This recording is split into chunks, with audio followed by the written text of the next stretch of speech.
Missão: verdade e luta. Subscreve agora para não perderes as histórias mais incríveis de resiliência e justiça. E se esta história te tocar, deixa o teu gosto e partilha. O silêncio na sala do tribunal era algo vivo, espesso e sufocante. Todos os olhares estavam postos na mulher que se encontrava perante o banco da juíza, com a roupa limpa mas desgastada e o rosto pálido pelo esgotamento. Era Sofia Mendes. Do outro lado da sala, sentado, estava o homem que tinha destroçado o seu mundo. O milionário Ricardo Moniz, impecável num fato feito à medida. Ao seu lado, a sua noiva, a incrivelmente elegante Wanda Dourado, observava com um sorriso de suficiência. Um predador silencioso a desfrutar do espetáculo. E nos braços de Sofia, um pequeno bebé, alheio à batalha que se travava em seu nome. Foi então, num ato de pura desesperação, que provocou um ofegar coletivo na sala, quando Sofia avançou e ofereceu o seu filho à juíza. "Não aguento mais", sussurrou com a voz embargada. "Se ele não reclamar o seu filho, então o Estado pode ficar com ele, porque não me resta nada." O ar na sala 3B do Tribunal de Família de Lisboa era denso, impregnado com o cheiro a papel velho e a animosidade latente. Era um lugar onde os sonhos morriam e as verdades amargas se desenterravam sob juramento.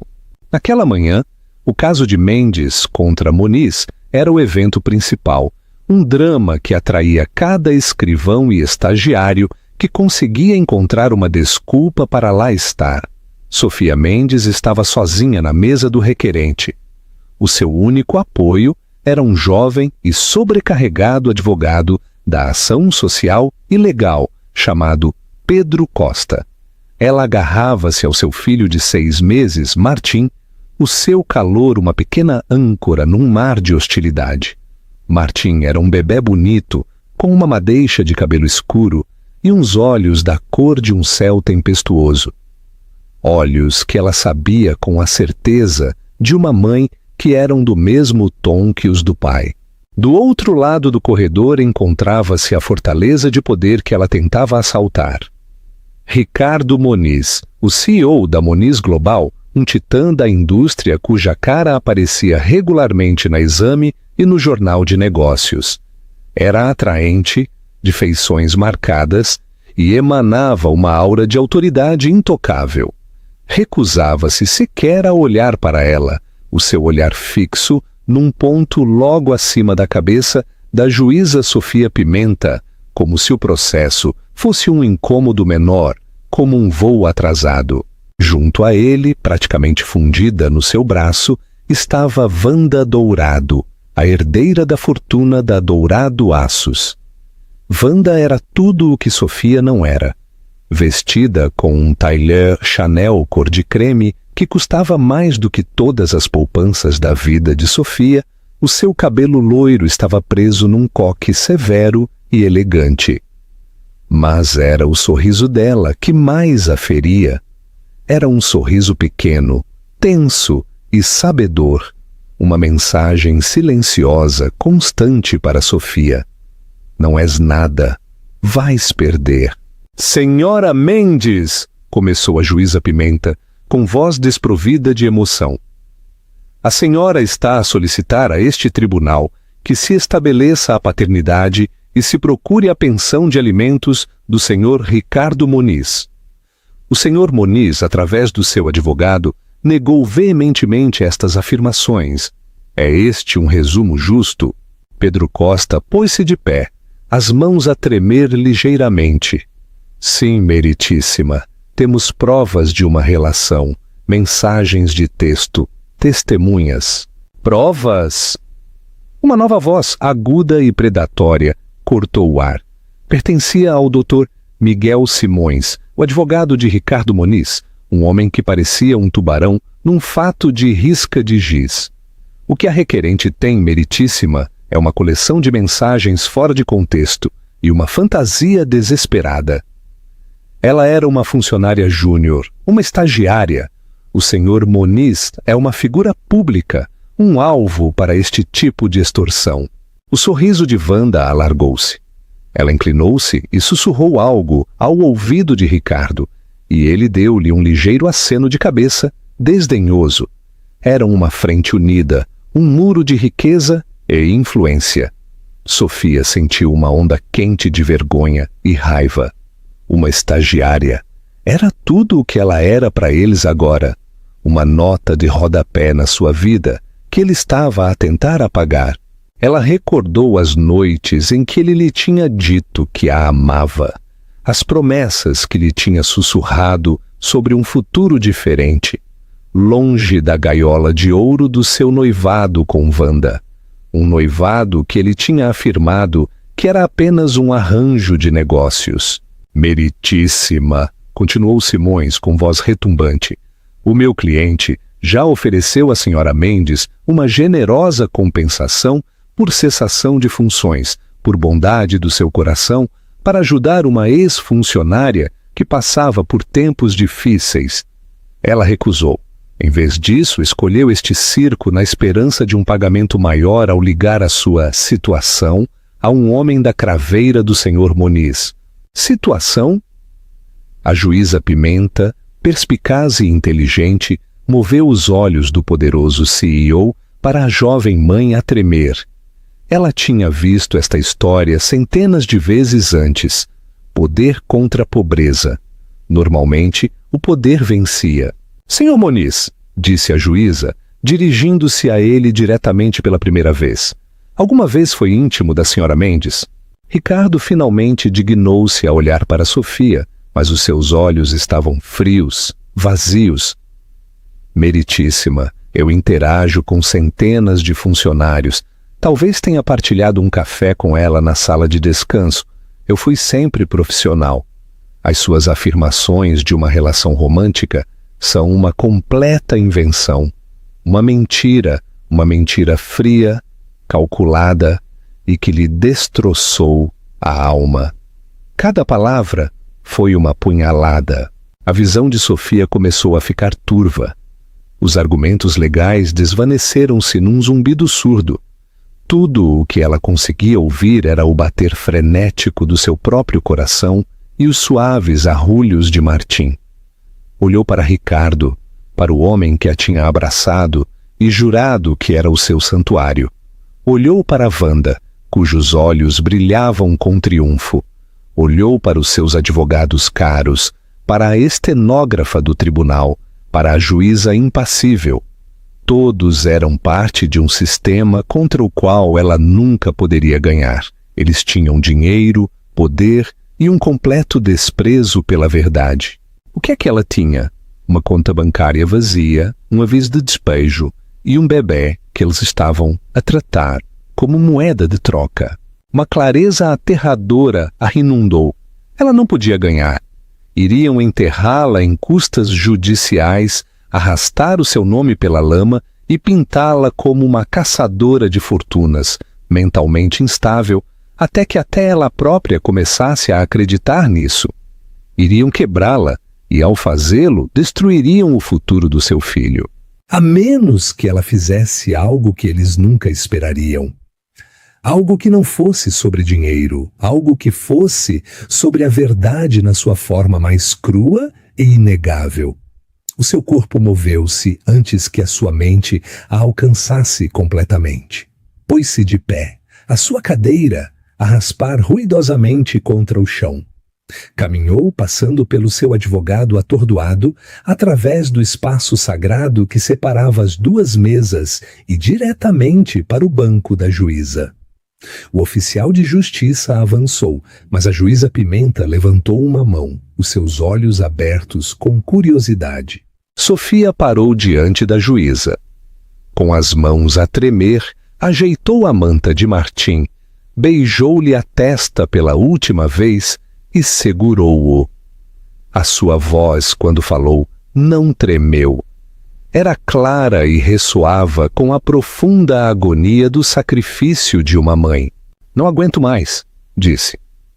Os seus olhos fixaram-se nos da juíza Pimenta. Eu não posso dar-lhe a vida que ele merece enquanto somos arrastados por este inferno. Eles querem dizer que ele não existe. Querem fingir que ele é uma situação. Muito bem. Ela deu mais um passo segurando Martim sobre a madeira polida do banco. Se o seu próprio pai não o reclamar, declarou, a sua voz quebrando na última palavra, então o Estado pode ficar com ele. Eu desisto, meritíssima, porque não me resta nada para lhe dar, e o pai dele é um mentiroso. Um ofegar coletivo sugou o ar da sala. Pedro Costa pôs-se de pé, sem palavras. O queixo do Dr. Simões caiu. A máscara de indiferença de Ricardo Muniz finalmente rachou. O seu rosto era uma tela de puro choque. Apenas Wanda Dourado manteve a compostura. O seu sorriso triunfante tinha desaparecido, substituído por um olhar de fria e dura satisfação. Isto era melhor do que ela poderia ter planeado. A rapariga instável e histérica estava a entregar as provas. O problema estava a resolver-se sozinho. Mas a juíza Pimenta não estava a olhar para Wanda. O seu olhar estava fixo no pequeno e inocente bebé que lhe era oferecido como um sacramento sagrado. Ela não viu um problema legal, mas sim uma vida humana apanhada numa tempestade de ganância e engano. E naquele momento ela tomou uma decisão que mudaria tudo. Se esta história te parece incrível, deixa-nos o teu comentário com a tua parte favorita e não te esqueças de carregar na campainha para que te avisemos quando publicarmos a nossa próxima história. Tudo tinha começado com o cheiro a chuva no asfalto quente. 6 meses antes de Martim nascer, Sofia Mendes era apenas mais um rosto no mar de jovens ambiciosos na Moniz Global. Uma estagiária no departamento de marketing, armada com um diploma de gestão da Universidade Católica, financiado por uma bolsa e uma determinação feroz de escapar à vida de salário em salário em que tinha crescido. A sede era uma impressionante torre de aço e vidro na Avenida da Liberdade, que parecia rasgar o céu. Para Sofia, era um símbolo de tudo o que ela sempre quisera: sucesso, estabilidade, um mundo longe das torneiras a pingar e da roupa em segunda mão. Ela era inteligente, trabalhadora e muitas vezes a primeira a chegar e a última a sair. Ela lembrava-se de nomes, antecipava necessidades e fazia o seu trabalho com uma eficiência tranquila que a fez ser notada. Conheceu Ricardo Muniz pela primeira vez durante uma sessão de trabalho noturno para o novo projeto de expansão europeia da empresa. Uma súbita tempestade de verão tinha cortado a energia em vários andares e, enquanto outros entravam em pânico, Sofia tinha encontrado metodicamente lanternas de emergência e começado a guardar manualmente os dados cruciais dos servidores. Ele encontrou-a no brilho fraco de um ecrã de computador portátil, o seu rosto marcado pela concentração. Não estava ladeado pelo seu habitual séquito de assistentes e vice-presidentes. Na estranha e silenciosa escuridão, era apenas um homem. "Ninguém te disse para ires para casa?" perguntou ele, a sua voz mais suave do que o tom de comando que ele usava nas salas de reuniões. Sofia saltou sobressaltada. "Senhor Muniz, lamento. Eu estava apenas a tentar garantir o deck de apresentação para a reunião de Zurique." Ele sorriu, um sorriso genuíno e desprotegido que transformou os seus traços severos. "Eu vejo. Obrigado." Ele encostou-se ao caixilho da porta, a tempestade a rugir lá fora, atrás das janelas panorâmicas. "O meu pai sempre dizia que descobres quem são as pessoas de verdade quando as luzes se apagam." Esse foi o começo.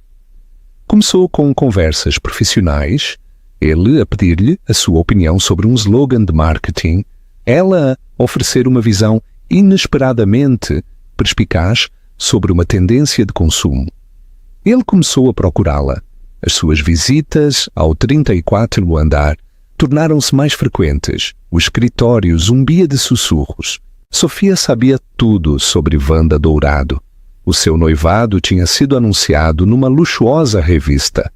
Era uma fusão de dinastias, uma aliança estratégica concebida para consolidar o poder nas respectivas indústrias. Sofia dizia a si mesma que estava a ser tola, que era apenas uma distração momentânea para um homem que vivia sob uma imensa pressão, mas a conexão entre eles parecia inegável.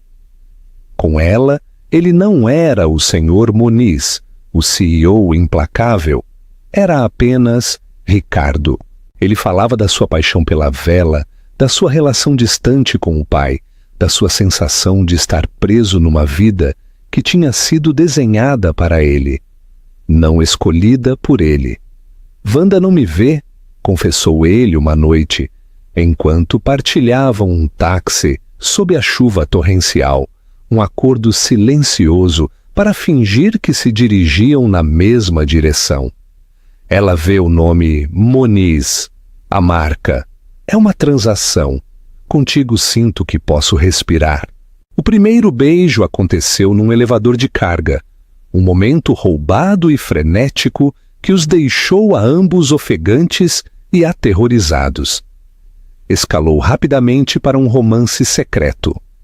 Encontravam-se em hotéis discretos num pequeno apartamento privado que ele tinha, sob outro nome, no bairro Alto. Para Sofia, era um turbilhão de paixão inebriante e uma profunda culpa. Ela estava a apaixonar-se por um homem comprometido, um pecado capital que ela sempre tinha julgado nos outros. Mas ele a fez acreditar que era diferente. Só me dá tempo, suplicava ele, abraçando-a na escuridão da noite. A fusão com a Dourado Aços é tudo. É o meu legado. Assim que estiver finalizada, terei o poder de fazer o que quiser, de estar com quem quiser. Ela, na sua ingenuidade e cega pelo amor, acreditou nele. Viu-o como um homem preso pelo dever, e ela era a sua fuga secreta, a sua esperança de uma vida real. Ela compartimentou a sua culpa, focando-se no futuro que ele pintava para eles. Então, numa úmida manhã de agosto, 2 linhas cor-de-rosa, num teste de gravidez, mudaram tudo. O seu primeiro sentimento não foi medo, mas uma onda de alegria vertiginosa e incondicional. Um bebê. O bebê é deles. Isto não era um problema. Era uma solução, uma razão para ele finalmente se libertar, para ele escolher o amor sobre o legado. Esta criança tornaria o seu segredo real. Ela planeou como lhe diria perfeitamente. Reservou uma mesa num tranquilo restaurante italiano que ambos amavam, um lugar onde podiam falar. Falar de verdade. Ela chegou cedo, o coração a bater com uma emoção nervosa que mal conseguia conter. Ele chegou tarde. Quando finalmente chegou, o homem quente e desprotegido que ela amava tinha desaparecido. No seu lugar estava o CEO. O seu rosto era uma máscara de estresse frio, o seu maxilar tenso.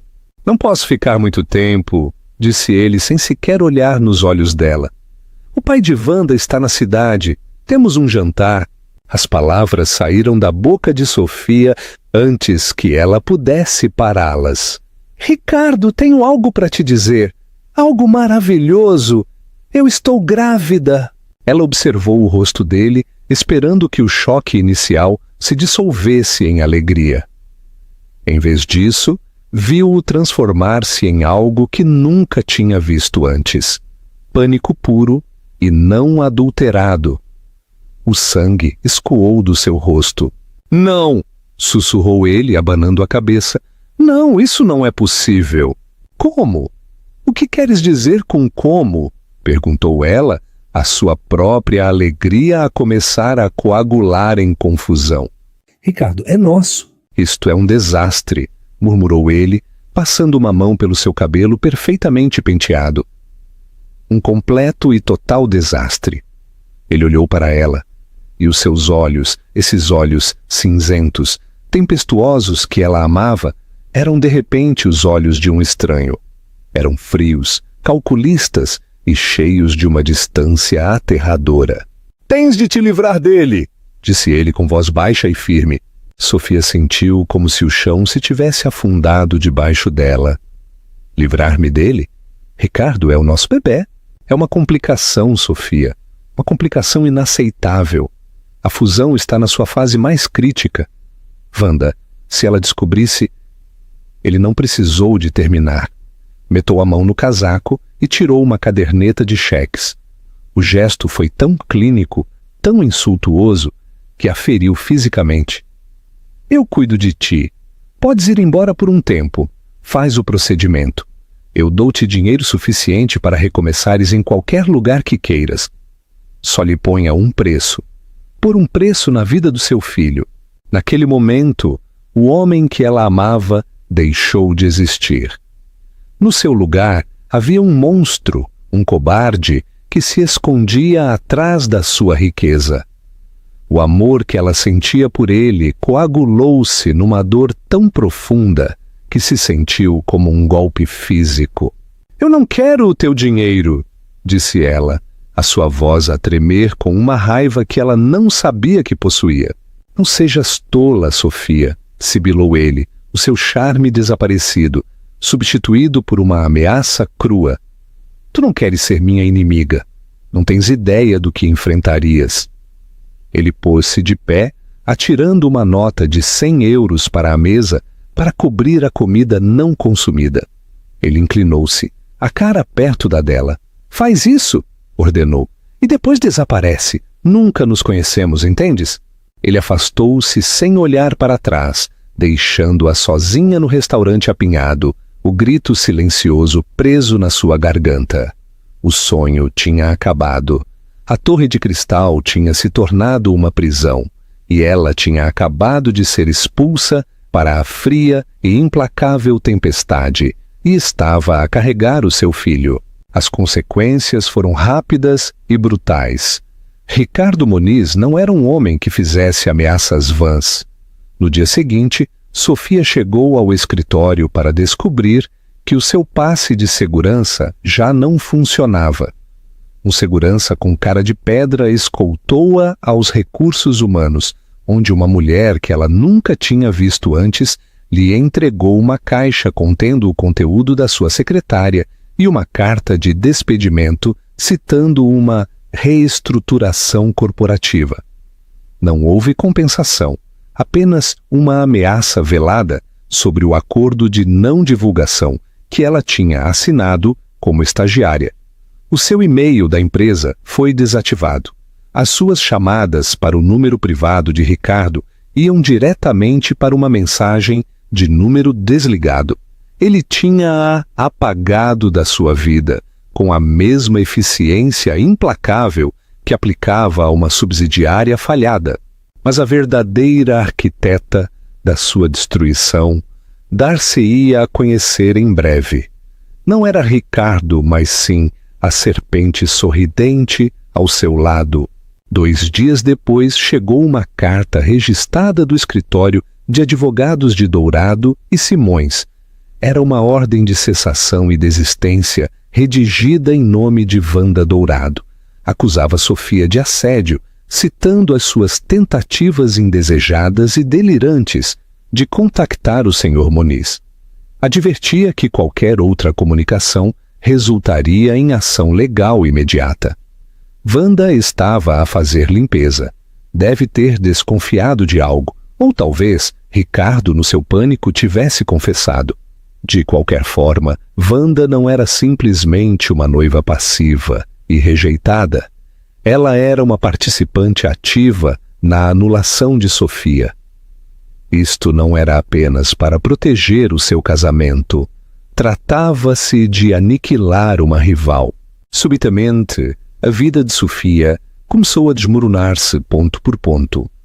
As suas poucas poupanças diminuíam a um ritmo alarmante.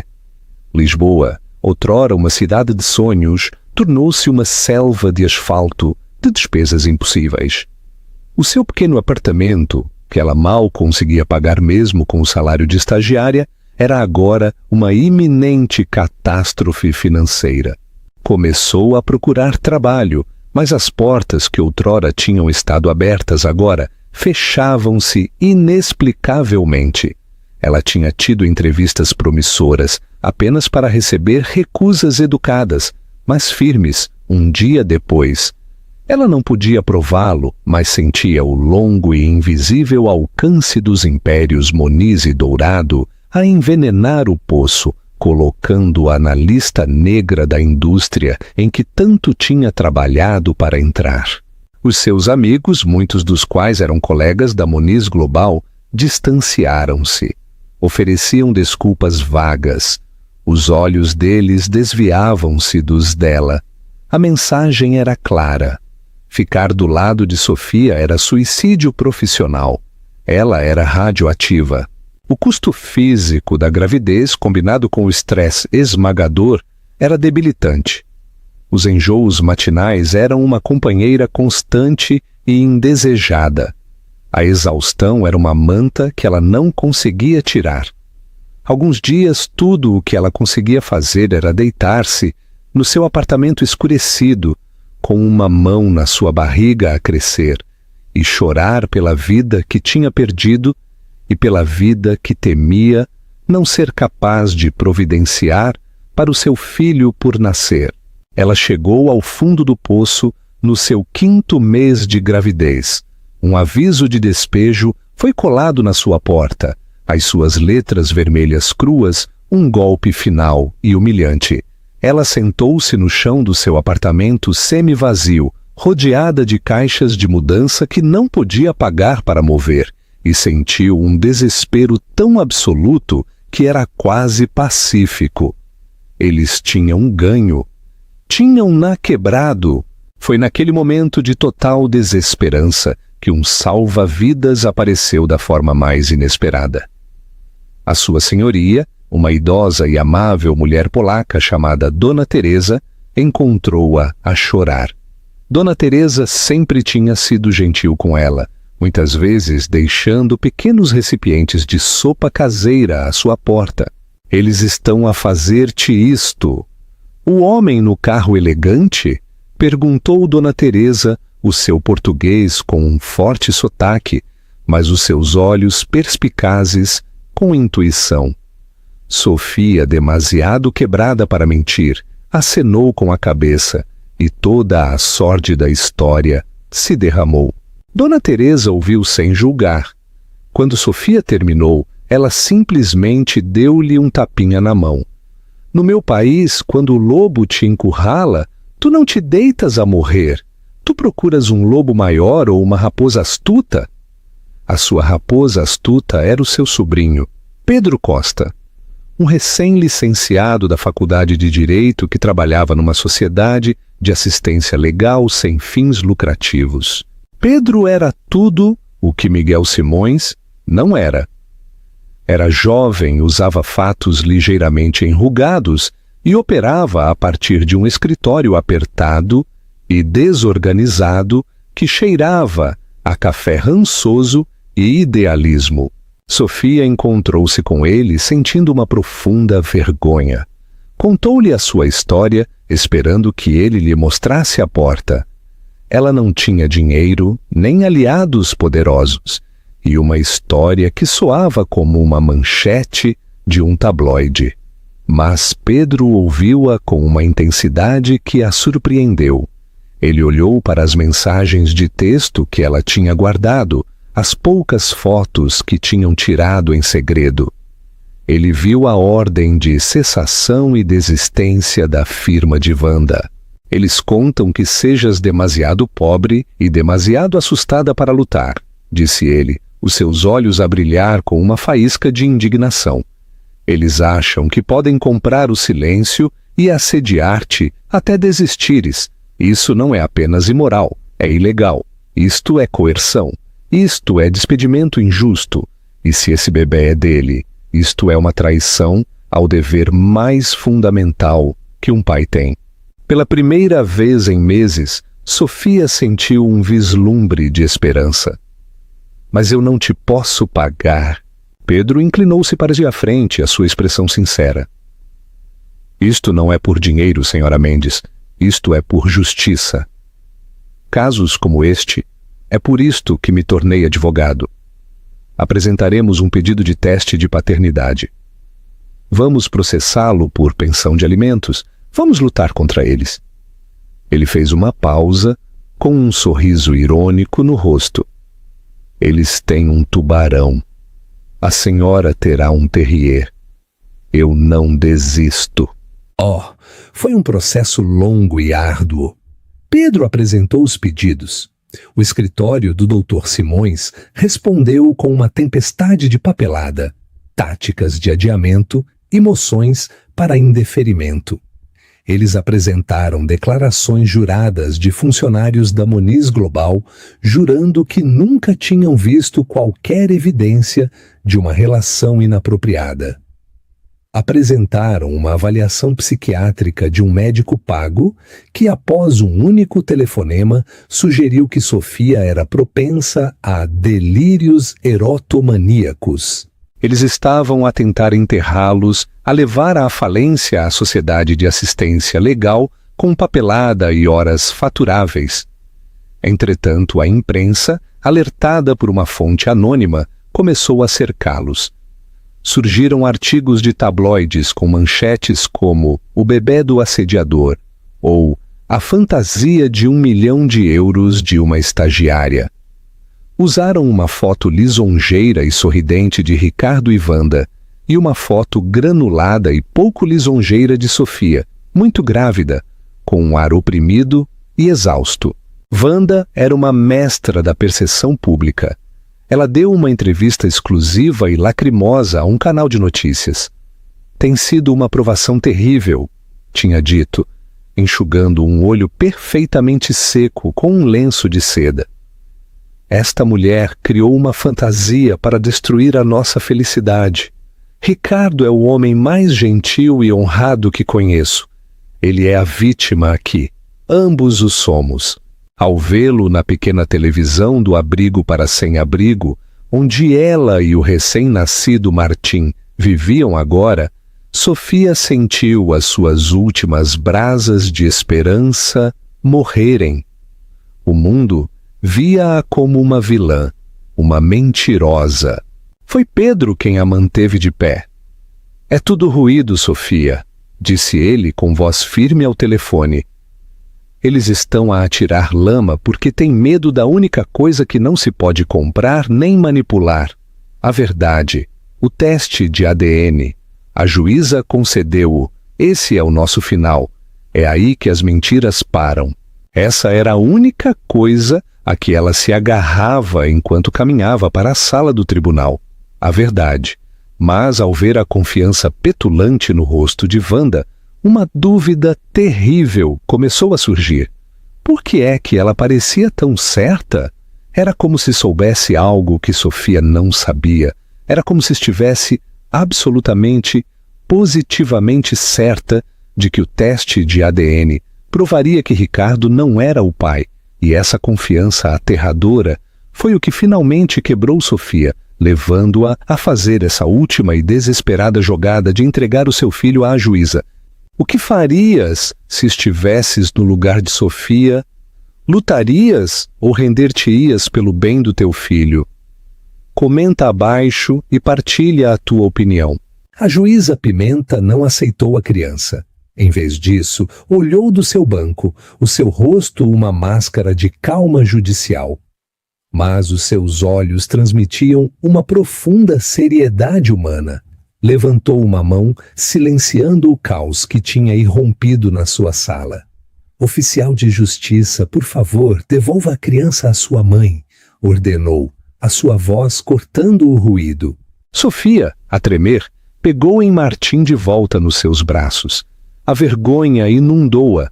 A juíza então fixou o seu olhar de aço em Ricardo e Wanda. "Já vi o suficiente", declarou. "O teatro nesta sala de audiências terminará agora. As acusações de parte a parte, as difamações, são irrelevantes.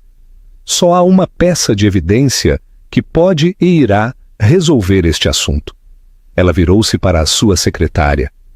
Estou a ordenar um teste de ADN imediato supervisionado pelo tribunal para o Sr. Moniz e o menor Martim Mendes. As amostras serão colhidas hoje neste tribunal por um técnico nomeado pelo tribunal. Os resultados serão entregues diretamente no meu gabinete. Meritíssima, nós opomos-nos. Isto é uma invasão da privacidade do meu cliente baseada numa alegação infundada.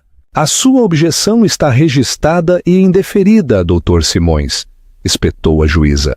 O seu cliente submeter-se-á a um teste de ADN voluntariamente ou eu declará-lo-ei em desobediência ao tribunal e ele poderá submeter-se a partir de uma cela. A escolha é sua. A ameaça pairou no ar, densa e potente. Ricardo Moniz, pela primeira vez, parecia genuinamente perturbado. A cor escoou do seu rosto. Ele trocou um olhar de pânico com Wanda, mas a sua expressão era estranhamente tranquila. Ela deu um aperto tranquilizador na mão dele e acenou com a cabeça, um gesto sutil e confiante. Qualquer medo que ele tivesse tinha desaparecido, substituído por essa mesma certeza inquietante.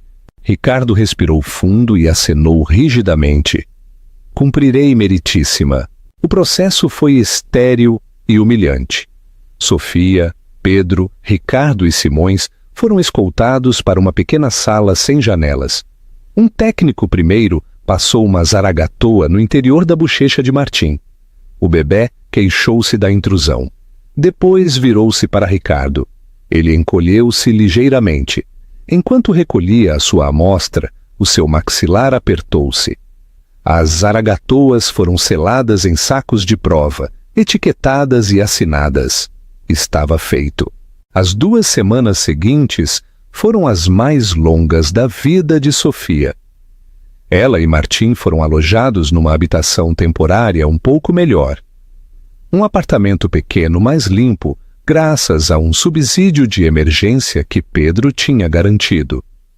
Mas o alívio da falta de habitação fez pouco para acalmar a tempestade na sua mente. A confiança de Wanda a atormentava. Por que é que ela estava tão tranquila, tão segura de si? Teria Ricardo mentido sobre ter estado com outras mulheres? Poderia Martim de alguma forma não ser dele? A ideia era uma punhalada no seu coração. Ela sabia que era impossível. Martim era a imagem cuspida do seu pai. Mas a dúvida plantada pela certeza petulante de Wanda começou a crescer como uma erva daninha venenosa, e haveria uma maneira de manipular o teste. Com seu dinheiro e influência, tudo parecia possível. Pedro assegurou-lhe que a cadeia de custódia era inquebrável, supervisionada pelo próprio tribunal. Eles não podem tocar nisto, Sofia.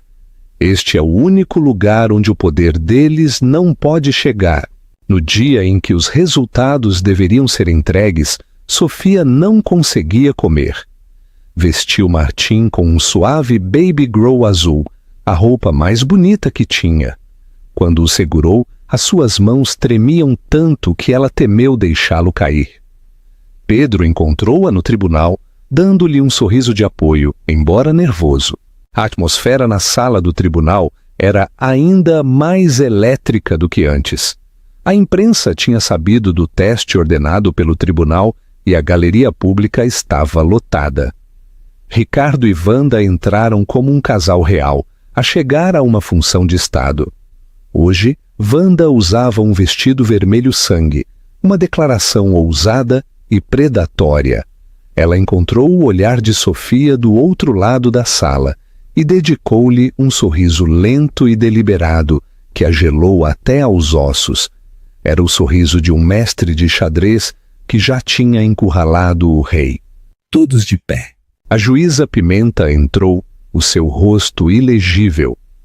Sentou-se e demorou um momento, os seus olhos a percorrer os rostos silenciosos e expectantes. Na sua mão havia um único envelope de papel manila selado. O destino de todos na sala estava contido dentro dos seus frágeis limites de papel. Eu tenho os resultados da análise de ADN realizada pelos laboratórios Omnigen nas amostras fornecidas pelo Sr. Ricardo Moniz e pelo menor Martim Mendes, anunciou, a sua voz a ressoar no profundo silêncio. Metodicamente ela rasgou o envelope. O som foi como um tiro. Tirou uma única folha de papel e leu-a para si mesma primeiro. A sua expressão não mudou nem um pouco. Sofia sentiu o seu coração a sair-lhe do peito. Abraçou Martim com mais força, enterrando o rosto no seu cabelo suave, incapaz de olhar. Ricardo olhou fixamente para a frente, os seus nós dos dedos brancos de agarrar a borda da mesa. Wanda, no entanto, inclinou-se ligeiramente para a frente, aquele sorriso predador ainda nos lábios, os seus olhos a brilhar com antecipação para o golpe final. A juíza Pimenta limpou a garganta. O relatório declara, disse a sua voz clara e comedida, que com base na análise dos marcadores genéticos, o alegado pai Ricardo Moniz não está excluído como o pai biológico da criança Martim Mendes. Um murmúrio de confusão correu pela sala. Não excluído. O que significava isso?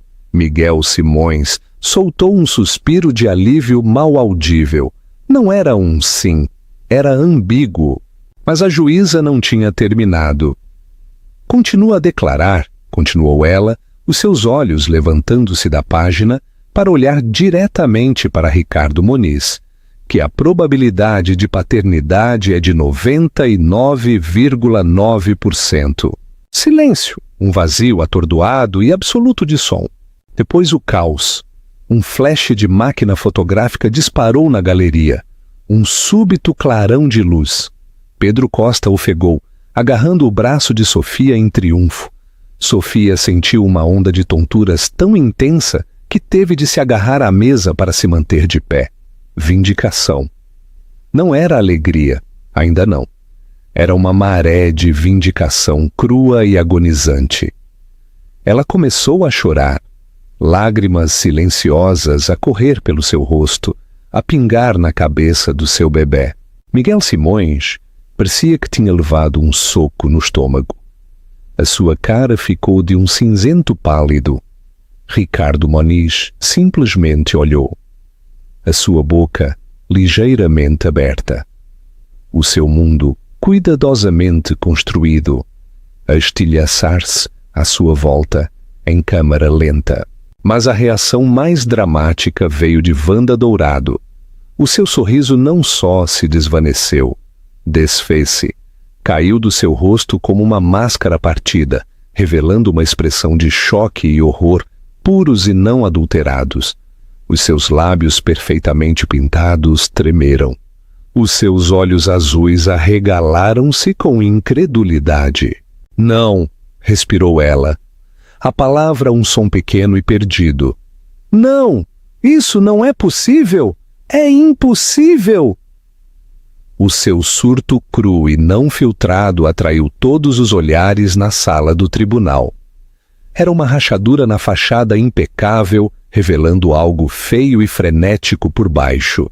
Por que é que ela estava tão chocada? Uma noiva que descobre que o seu parceiro gerou um filho ficaria zangada, sentir-se-ia traída. Mas isto era diferente.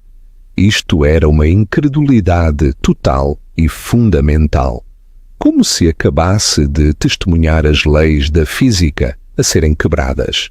A juíza Pimenta bateu com o seu martelo. Ordem! Ordem neste tribunal! Mas Wanda já estava de pé, a sua compostura completamente perdida. Virou-se para Ricardo, o seu rosto contorcido com uma mistura de fúria e pânico. Como? Guinchou a sua voz estridente. Como é que isto é possível? Diz-me. Ricardo, ainda a cambalear, só conseguiu gaguejar. Wanda, eu posso explicar. Explicar o quê? gritou ela agora, alheia à juíza, à imprensa, ao mundo inteiro.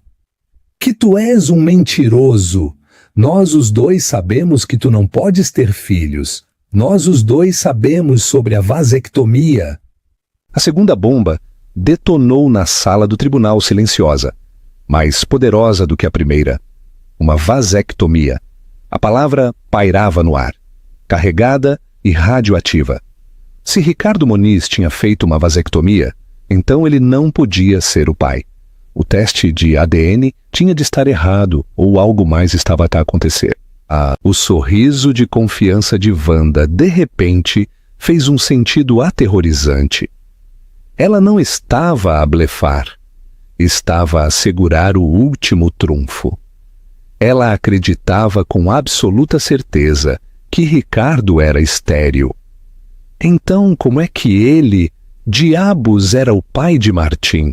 A revelação da vasectomia enviou uma onda de choque através da sala do tribunal que anulou os resultados do ADN. Miguel Simões, o próprio advogado de Ricardo, olhou para o seu cliente com uma expressão atordoada e acusatória. Tinham-lhe mentido. Pedro Costa estava de pé, com um súbito e brilhante lampejo de perspicácia no seu rosto. Ele tinha visto o choque de Wanda. Era genuíno. Ela não estava a fingir.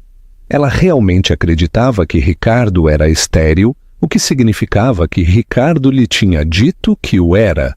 Mas o teste de ADN, com uma certeza de 99%, era ciência, não mentia. Meritíssima, disse Pedro, a sua voz cortando o exibicionismo de Simões. Só há uma maneira de ambos os factos serem verdadeiros. Uma vasectomia nem sempre é permanente. Ele voltou o seu olhar para Ricardo Moniz, semicerrando os olhos. Senhor Moniz, alguma vez se submeteu a uma reversão do procedimento? A pergunta pairou no ar. Era a peça que faltava. Ricardo Moniz empalideceu. Os últimos vestígios do seu poder e controlo evaporaram-se sob o peso dessa pergunta. Ele olhou para Sofia e por uma fração de segundo ela viu um vislumbre do homem que ele costumava ser. Vulnerável, atormentado. Ele tinha guardado um segredo não só do tribunal, mas da mulher com quem se deveria casar. Senhor Moniz, instou a juíza com a paciência esgotada. Finalmente ele quebrou, desmoronando-se na sua cadeira como se as cordas que o seguravam tivessem sido cortadas. Sim, confessou, a sua voz mal um sussurro. Eu revertia há cerca de 1 ano e meio. 1 ano e meio atrás, mesmo no meio do seu apaixonado romance secreto com Sofia. A cronologia encaixou para todos na sala. Ele não estava apenas a ter um caso. Em algum momento daquelas noites roubadas e conversas sussurradas sobre o futuro, ele tinha feito algo profundo. Tinha desfeito a sua esterilidade, abrindo secretamente o caminho para uma vida potencial com Sofia. Uma vida em que poderiam ter uma família. Uma vida que ele nunca mencionou à sua noiva, Wanda. A traição agora era dupla e infinitamente mais profunda. Ele não só tinha enganado Wanda, tinha planeado um futuro potencial com outra mulher enquanto usava Wanda pelo seu dinheiro e conexões. E não só tinha abandonado Sofia. Tinha abandonado um futuro que ele próprio tinha posto em marcha secretamente, atirando fora a criança que era um resultado direto dessa escolha secreta. Wanda olhou para ele, a sua expressão a mudar da raiva para uma compreensão nascente e nauseabunda. Toda a relação deles, todo o futuro deles, era uma mentira. Ela não era a sua parceira, era a sua estratégia de negócios. Sofia não tinha sido um caso, tinha sido o seu plano de fuga. Tu reverteste-a por causa dela. A voz de Wanda era oca. Toda a luta tinha desaparecido. substituída pelo som frágil de um coração a partir-se. Ricardo não conseguiu responder, apenas olhou para suas mãos, um rei caído num reino da sua própria criação. A história agora desenrolava-se com uma clareza horripilante. O romance de Sofia e Ricardo era mais profundo do que alguém sabia. Ele a tinha amado, ou pelo menos acreditou que o fez, o suficiente para ver um futuro com ela, o suficiente para se submeter a uma cirurgia secreta para ter um filho com ela. Mas, quando essa criança se tornou uma realidade, a pressão da fusão dos Dourado, o legado de 1.000 milhões de euros, tinha se provado mais forte do que o seu amor. Ele tinha ficado aterrorizado e tinha escolhido o dinheiro em vez da sua própria carne e sangue. A confiança suprema de Wanda também foi explicada. Ela provavelmente descobriu o caso, mas armada com o conhecimento da vasectomia de Ricardo, viu um caminho claro para a vitória. Ela deixaria Sofia fazer a sua reivindicação. Deixaria que ela fosse a tribunal. Veria o teste de ADN inevitavelmente voltar negativo, expondo pública e humilhantemente Sofia como uma mentirosa e uma farsante delirante. Livrar-se-ia da sua rival para sempre, e Ricardo, envergonhado e grato, estaria mais ligado a ela do que nunca. Era um plano perfeito e vicioso, exceto que estava construído sobre uma base de areia, sobre um segredo que Ricardo tinha guardado de todos. "Este tribunal!" disse a juíza Pimenta, a sua voz cheia de uma fúria tranquila. "Considera que Ricardo Moniz é o pai legal e biológico da criança. Martim Mendes Moniz", acrescentou o apelido com uma ênfase deliberada. "Será marcada uma audiência para determinar a pensão de alimentos, os pagamentos retroativos e a cobertura de saúde. E senhor Moniz", acrescentou, os seus olhos como pedaços de gelo, "aconselho-o a arranjar um novo advogado, já que o Dr. Simões parece ter estado a operar sem conhecimento dos factos básicos da sua vida." Ela bateu o martelo. O tribunal levanta a sessão. A sala rebentou num frenesim de repórteres a gritar perguntas. Sofia simplesmente sentou-se ali, segurando o seu filho. A verdade tinha vindo à luz, mas era mais feia e dolorosa do que ela jamais poderia ter imaginado. O homem que ela tinha amado não só a tinha descartado, como tinha planeado meticulosamente um futuro com ela. E depois o tinha desmantelado quando se tornou inconveniente. Do outro lado da sala, o ato final do drama de Ricardo e Wanda estava a desenrolar-se. "Tu mentiste-me!" Wanda sibilava, o seu rosto uma máscara de ódio puro. "O meu pai vai arruinar-te! A fusão está morta! Tudo está morto!" Ela virou-se e saiu furiosamente da sala do tribunal, um turbilhão de seda vermelha e orgulho desfeito, deixando Ricardo sozinho para enfrentar as ruínas. Ricardo finalmente levantou o olhar, os seus olhos encontrando os de Sofia através do mar de caos. O seu rosto era uma confusão de vergonha, arrependimento e desespero. Deu um passo hesitante em direção a ela, como para falar, para pedir desculpa, para implorar. Sofia simplesmente abraçou Martim com mais força, virou-lhe as costas e deixou que Pedro Costa a guiasse para longe, longe dos escombros. Ela tinha ganho, mas sentia-se assustadoramente, como se tivesse perdido tudo de novo. As consequências da revelação na sala do tribunal foram uma tempestade mediática. A história do CEO milionário, a reversão secreta da vasectomia, a estagiária rejeitada e a herdeira desprezada era irresistível.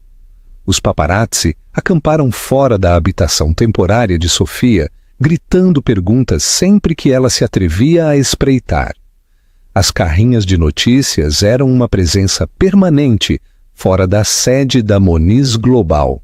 As consequências financeiras e sociais para Ricardo foram cataclísmicas. Assim como Wanda tinha prometido, O seu pai, um implacável magnata do velho mundo, chamado Alexandre Dourado, cancelou a fusão.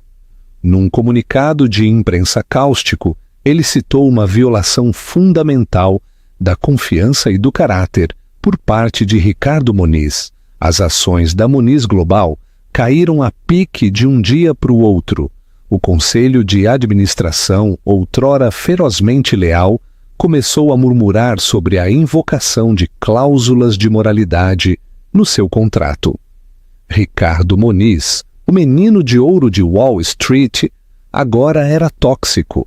Ele tentou contactar Sofia. Houve dezenas de chamadas de números bloqueados, e-mails de contas recém-criadas a inundar a caixa de entrada de Pedro, e até um ridiculamente grande buquê de rosas brancas enviado para o abrigo com um simples cartão escrito à mão que dizia: "Lamento muito, temos de falar." Sofia disse a Pedro para rejeitar tudo. "Temos de falar sobre o quê?" perguntou a sua voz cansada. "Ele pode falar contigo sobre o fundo fiduciário de Martim. É tudo. Não há nós." A batalha tinha sido ganha, mas a guerra a tinha deixado marcada. A vindicação que ela sentiu foi esvaziada pela pura profundidade da sua traição. Saber que ele tinha secretamente preparado uma vida com ela, apenas para descartá-la a ela e ao seu filho, tão casualmente, era uma ferida muito mais profunda do que o simples abandono que ela tinha acreditado no início. Foi marcada uma data no tribunal para formalizar o acordo de pensão de alimentos. Desta vez, Ricardo chegou com o aspecto de um fantasma.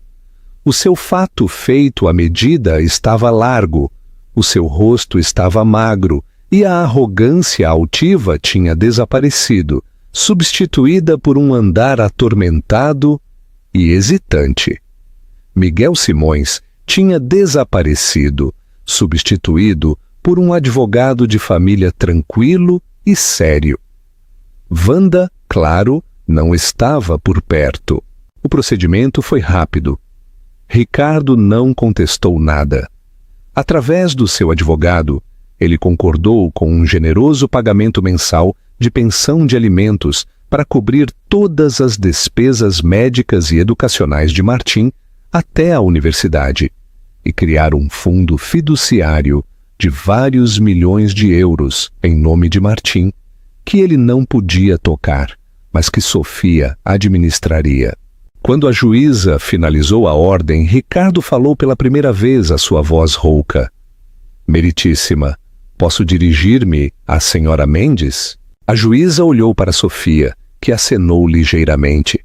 Relutantemente, Ricardo virou-se na sua cadeira para a encarar completamente. A sala inteira inclinou-se para ouvir.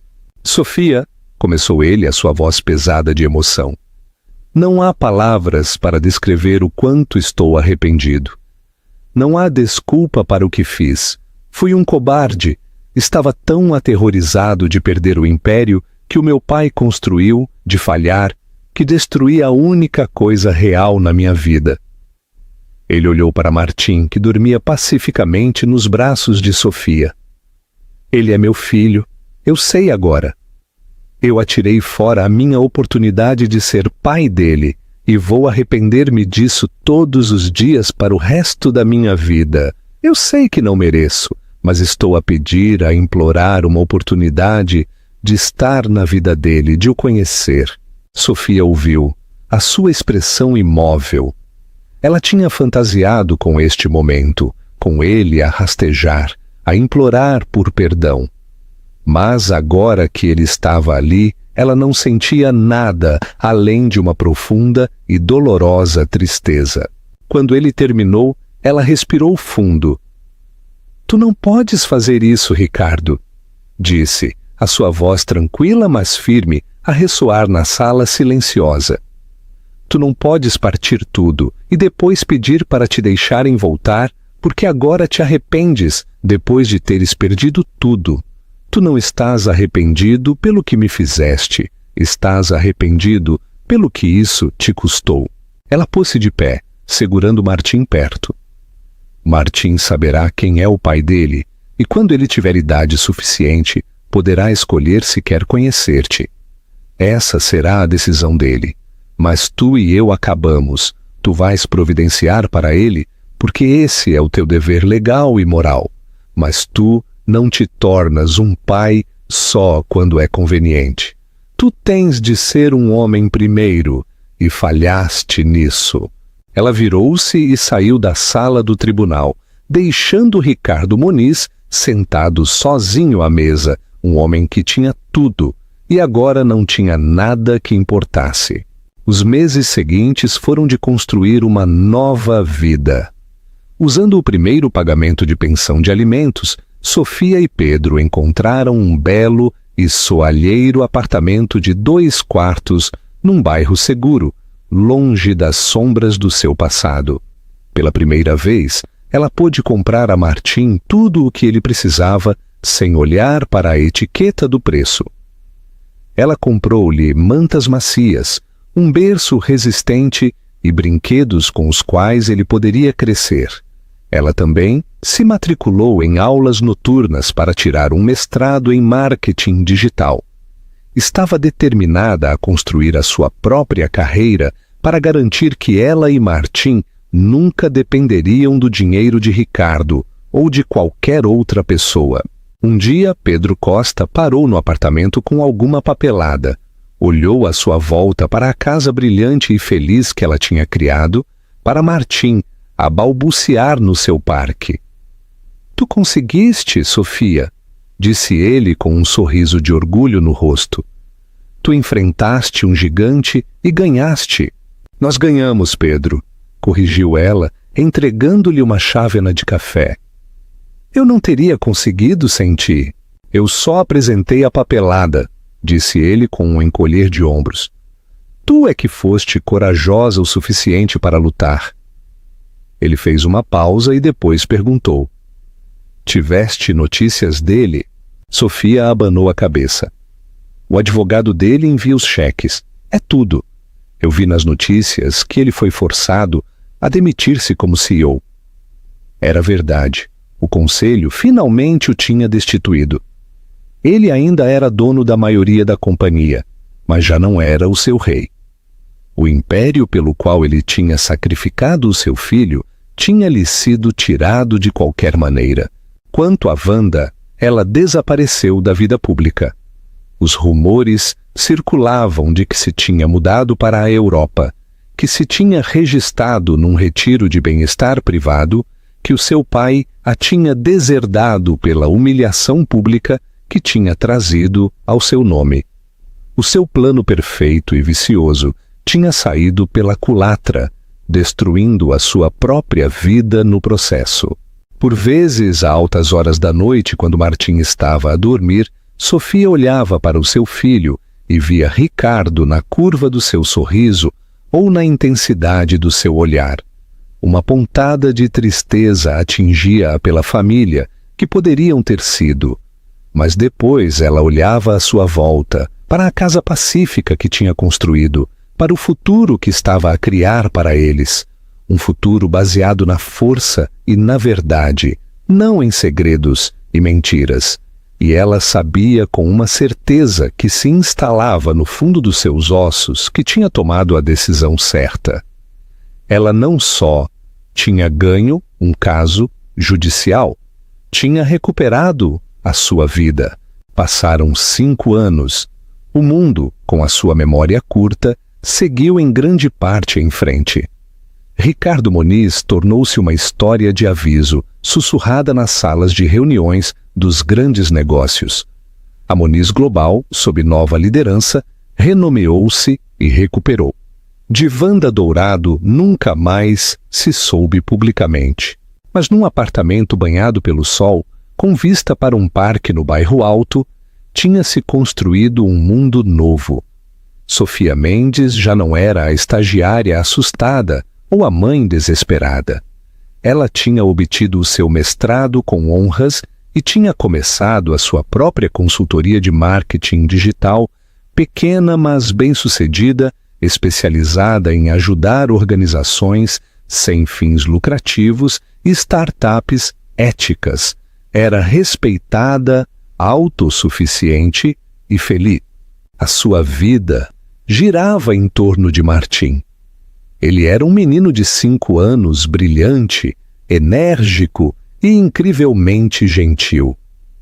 Tinha os olhos cinzentos, tempestuosos do pai, mas o sorriso quente e infeccioso da mãe. Sofia tinha sido fiel à sua palavra, nunca mentiu sobre o pai.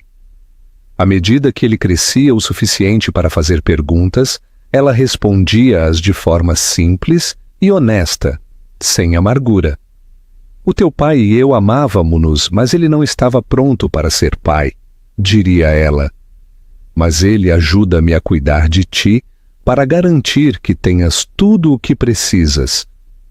Ela tinha uma única foto emoldurada de Ricardo dos seus dias mais jovens e suaves numa prateleira, para que Martim pudesse conhecer o seu rosto. O fundo fiduciário, gerido sabiamente por Sofia, tinha crescido, mas ela estava determinada a que Martim não crescesse para ser um menino mimado. Vivia confortavelmente, mas com modéstia, ensinando-lhe o valor do trabalho árduo e da bondade, coisas que o dinheiro nunca poderia comprar. Ricardo tinha respeitado os seus desejos.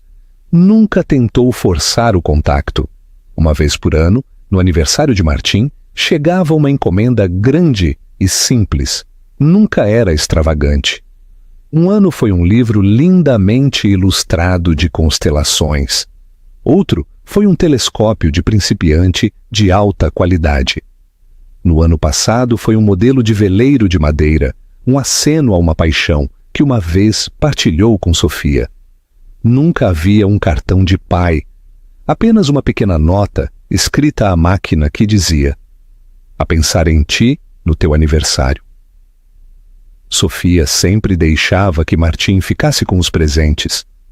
Era uma trégua silenciosa e frágil, uma forma para Ricardo ser um fantasma de presença na vida do seu filho, sem ultrapassar os limites que ela tinha estabelecido.